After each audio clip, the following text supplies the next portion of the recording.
¿Qué tal? Saludos. Voy a contarles un cuento, pero no cualquier cuento, sino la historia original de la Caperucita Roja, el cual es un cuento antiquísimo que circulaba por toda la Europa medieval, especialmente en las lejanas colinas francesas, y al que se le llamaba el cuento de la abuela. El cuento comienza hablando de una niña a la que su madre le encarga ir a la casa de su abuela para darle una hogaza de pan caliente que acababa de hacer y una botella de leche. La niña parte y en el camino se encuentra un buzón, el cual le pregunta a dónde va. La niña, al parecer sin cuestionar su horrible apariencia, contesta sin problemas que va a la casa de su abuelita a darle pan y leche. Entonces el buzón le pregunta qué camino tomará para cruzar el bosque y llegar, si el de las agujas o el de los alfileres. Nuevamente la niña, sin cuestionar la apariencia del misterioso ser, le dice que el de los alfileres, y el buzón elige tomar el otro camino. La niña se entretiene recogiendo alfileres, y obvio el buzón llega primero a casa de la abuela. La asesina, devora parte de ella y otra parte la coloca en la despensa, junto con parte de su sangre que coloca en una botella en el estante, para posteriormente disfrazarse de la abuela y meterse a la cama. La niña llega, toca la puerta, entra y saluda. Después el buzón le dice que coloque lo que trae en la despensa y que coja la carne que hay allí y el vino que está en el estante y que se los coma, los consuma.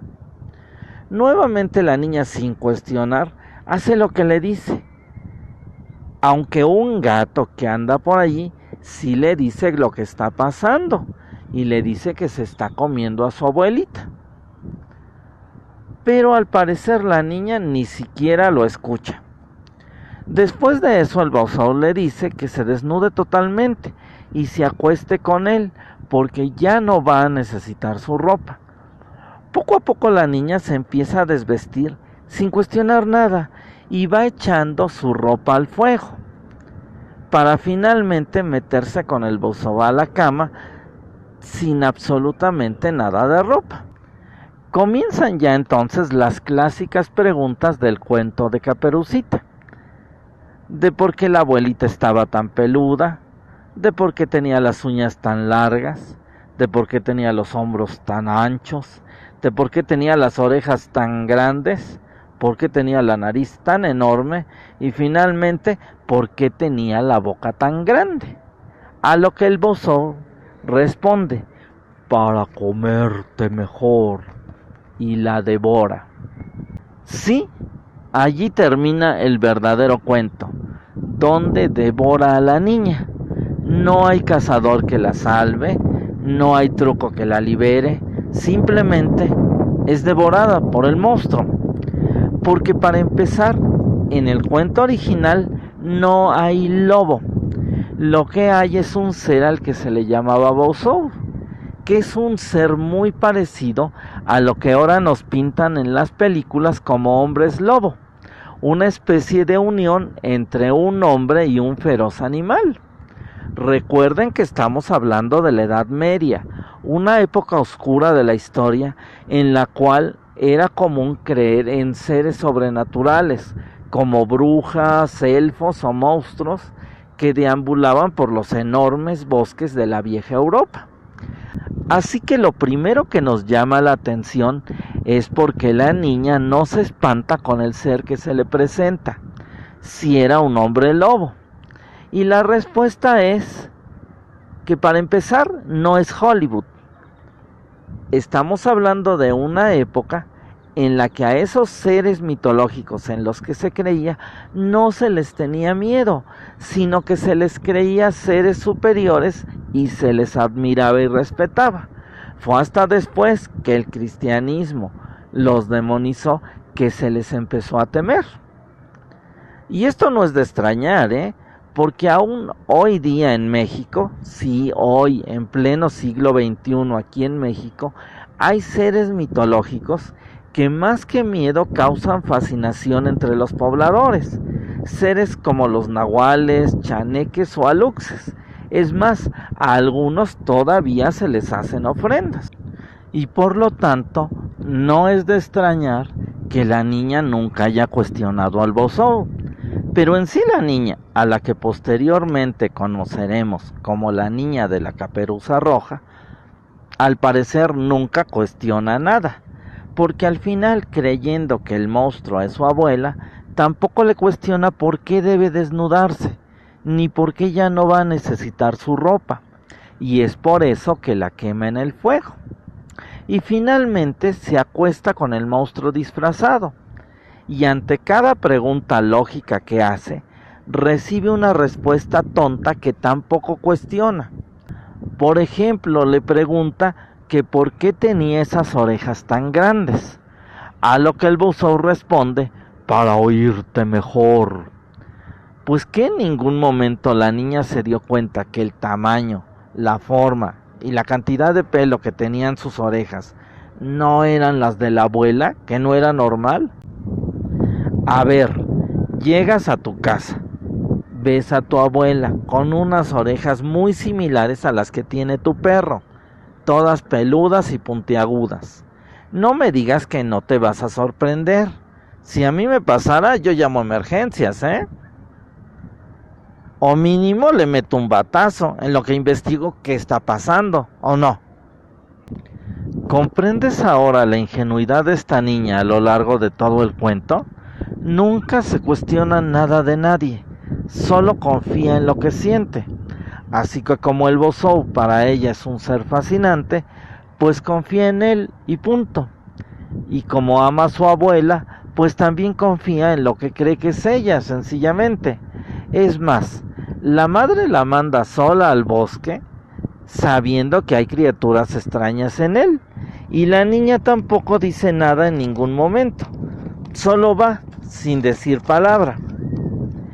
En sí yo pienso que el cuento debería terminar cuando llega la policía, junto con los servicios sociales, a arrestar a la madre por negligente. ¿Cómo que mandarla sola al bosque? A ver por qué no fue ella en lugar de su inocente hijita. Y bueno, regresando a lo que en realidad nos interesa, ¿qué tiene que ver todo esto con la oración? Pues muy fácil, que cuando tú oras, Dios guía tu vida de manera sobrenatural, ya sea por la buena o ya sea por la mala, pero la guía hacia lo que más te conviene, porque Él ve no solo tu presente, sino también tu futuro, y sabe exactamente lo que en el momento necesitas hacer. Pero cuando tú no oras, terminas siendo como la niña del cuento. Te guías por lo que sientes hacia las personas, por lo que crees que es correcto, por tu corazón y por otras tantas maneras místicas que los cristianos hemos inventado, como orar unos minutos, abrir las escrituras y creer que el primer versículo que señalamos es Dios hablándonos en ese momento a nuestras vidas. Sí, no niego que puede llegar a ser cierto que Dios nos hable de esa manera, pero el método en sí, más que una manera cristiana de conocer la voluntad de Dios, se parece más al método de las runas que usaban los adivinos de la antigüedad, donde aventaban al aire unos objetos llamados runas, y dependiendo de cómo cayeran era el mensaje que las runas les mandaban. Y es que orar unos cuantos minutos al día, en las comidas o antes de dormir, no es precisamente la manera más adecuada de comunicarse con la divinidad. Sí, a veces aún así Dios te guía, pero no siempre. Y por eso vemos a tantos cristianos todos los días tomando malas decisiones y fracasando. Y obvio, después los vemos echándole la culpa al diablo, cuestionando al Señor o resignándose, creyendo que las cosas sucedieron de esa manera ya que solo Dios sabe por qué pasan las cosas. Pero nada de eso es cierto. Fracasaron porque no tuvieron la comunicación adecuada con Dios y tomaron malas decisiones guiados por sus sentimientos, no por la divinidad. Y es que los sentimientos no son precisamente nuestra mejor guía y son muy fácilmente manipulados.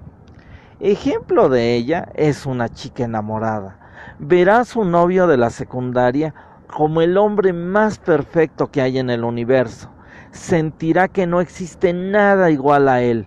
Guapo, caballeroso, inteligente, en una palabra, perfecto. Y misteriosamente, en no más que unos meses después de la boda, el príncipe se convierte en sapo, porque todo era solamente una ilusión. Y es que así son los sentimientos. ¿Por qué crees que la niña confió en quien creyó que era su abuelita, aún contra toda lógica? Pues por lo que sentía por ella. Por eso es que cuando un cristiano dice que si al hacer algo sentimos paz, es porque esa es la voluntad de Dios, está diciendo una mentira. La vida cristiana no puede ser guiada por sentimientos. No me digas que José, al ser vendido por sus hermanos, o Jonás, al ser tragado por el pez, sintieron mucha paz. Si las escrituras dicen que estaban súper angustiados, sintieron la muerte a su lado, pero esa era la voluntad de Dios para sus vidas, porque la voluntad de Dios para tu vida llega a través de una vida de oración, no de sentimientos, como le sucedió a Daniel. Y son esos tiempos de oración los que traen paz a tu vida en medio de las tormentas. Estás en paz porque estás en línea con Dios, no porque la paz sea tu guía, ya que a veces no tendrás paz y aún así será la voluntad de Dios. Ejemplo de ello fue una persona que tenía que salir de viaje e iba a tomar un avión. Oró como siempre lo hacía y salió hacia el aeropuerto. En el camino recordó que había olvidado unos papeles y le dijo al taxista que regresara a toda velocidad. Volvió, recogió los papeles y angustiadísima salió hacia el aeropuerto nuevamente. Pero por más rápido que el auto viajó, nomás no llegó y perdió el vuelo. Que si estaba afligido, claro que sí. Que si tenía paz en su corazón, pues no creo que mucha. Pero el avión cayó al mar y él salvó su vida. Porque así es la guía de nuestro Dios. Cuando Él quiere que algo pase, porque eso es lo que nos conviene, solo pasa.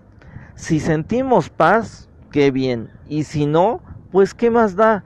Es la voluntad de Dios cumpliéndose en nuestras vidas. Y por eso es que tú debes orar todos los días, para que no termines devorado por esos monstruos que todos los días nos acosan. Algunos se llaman demonios, otros tal vez tengan el nombre de asaltantes, y lo peor, algunos hasta se llaman familiares o vecinos. Pero mientras tu vida esté en oración constante, la voluntad de Dios será la que triunfará en tu vida y no decisiones de terceros. Por eso hoy te invito a que ores todos los días. Es muy pesado, sí, así es.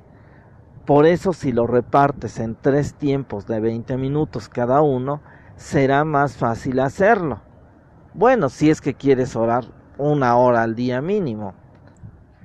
Pero ora, y ya Dios verá cómo se comunica contigo. No lo limites, es Dios.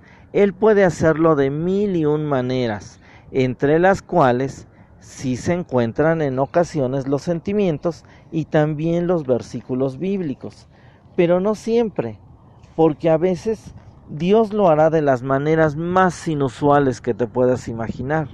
Ahí está Balaam, le habló a través de un burro, ¿no? Y lo peor es que al igual que la niña del cuento, en vez de espantarse, se puso a platicar con él. Porque Dios es así, es eterno, es inconmensurable y por lo tanto ni sus métodos ni sus formas pueden ser limitadas ni comprendidas en todo momento. Y un día, cuando llevemos cientos de miles de años a su lado, te aseguro que tampoco habremos de comprender sus caminos en su totalidad, porque Él es Dios y nosotros solo somos seres humanos. Amén.